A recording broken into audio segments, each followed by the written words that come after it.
नमस्कार दोस्तों, स्वागत है आपका हमारे चैनल धर्मो रक्षिता रक्षिते में।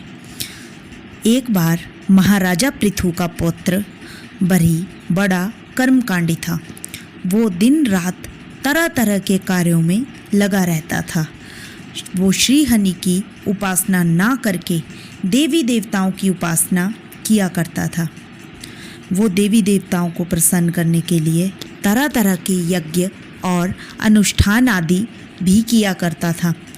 केवल यही नहीं, बरी देवी देवताओं को प्रसन्न करने के लिए जीवों की बलि भी दे देता था। जीवों को बलि देते समय वो हर्षित होता था और अपने आप को धन्य मानता था। एक दिन देवर्षि नारद भ्रमण करते हुए बरी की सेना में उपस्थित हुए। बरी ने उनका स्वागत किया और बैठने के लिए उन्हें सुंदर आसन दिया।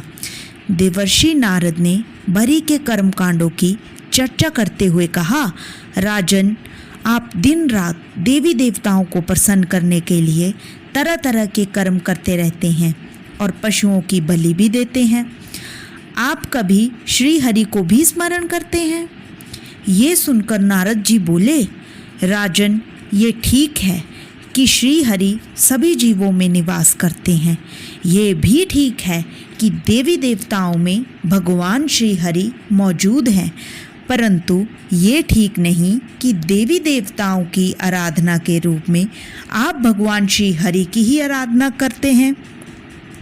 भगवान श्री हरि तो साकार भी हैं, निराकार भी हैं। वो भेदों से परे हैं।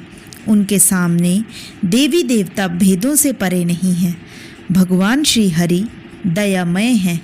वो भोगों और बोलियों से प्रसन्न नहीं होते। वो प्रसन्न होते हैं प्रेम और भक्ति से। मनुष्य को देवी और देवताओं की पूजा छोड़कर भगवान श्री हरि के चरणों से प्रेम करना चाहिए। उन्हीं में अपना मन रमाना चाहिए। नारद के ऐसे कथन सुनकर बरी मौन रहा। वो मन ही मन कुछ सोचता रहा। नारद ने बरी की ओर देखते हुए दोबारा कहा, राजन, आप देवी देवताओं को प्रसन्न करने के लिए पशुओं की बलि तो देते हैं। ये पाप है और अधर्म भी। जीवों की हिंसा से बढ़कर दूसरा कोई पाप नहीं होता और आपको जीवों की बलि नहीं देनी चाहिए। परंतु नारद के कथन का बरी के मन पर कोई प्रभाव नहीं पड़ा। वो उनके समझाने के बाद भी कर्मकांडों में लगा रहा। देवी देवताओं को प्रसन्न करने के लिए बलि देता ही रहा। बरी जब मृत्यु के पश्चात यमलोक में गया तो उसके मार्ग को रोककर सभी पशु खड़े हो गए जिसकी उसने बलि दी थी। वो बरी को घूर घूर कर देख रहे थे। बरी उन्हें देखकर डर गया और सहायता के लिए पुकारने लगा।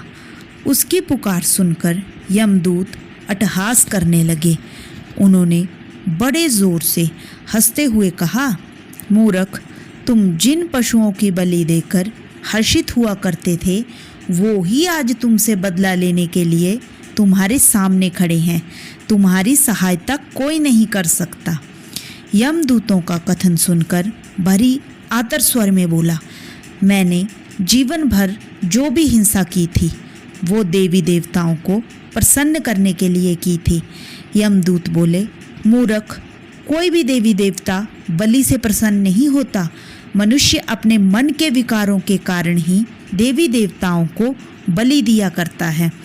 अगर देवी और देवता बलि से प्रसन्न होते हैं तो क्या वो तुम्हारी सहायता नहीं करते? तुमने बड़ी भूल की है। तुम आजीवन श्री हरि को भूल कर देवियों और देवताओं के ही प्रपंचों में फंसे रहे। तुमने जो भूल और पाप किया है उसका कुफल तुम्हें छोड़कर और कौन भोगेगा? यमदूतों का कथन सुनकर बरी सिर पीट पीट कर पछताने लगा। वो सोचने लगा, काश मैंने नारद जी की बात मान ली होती, लेकिन अब पछताने से क्या फ़ायदा।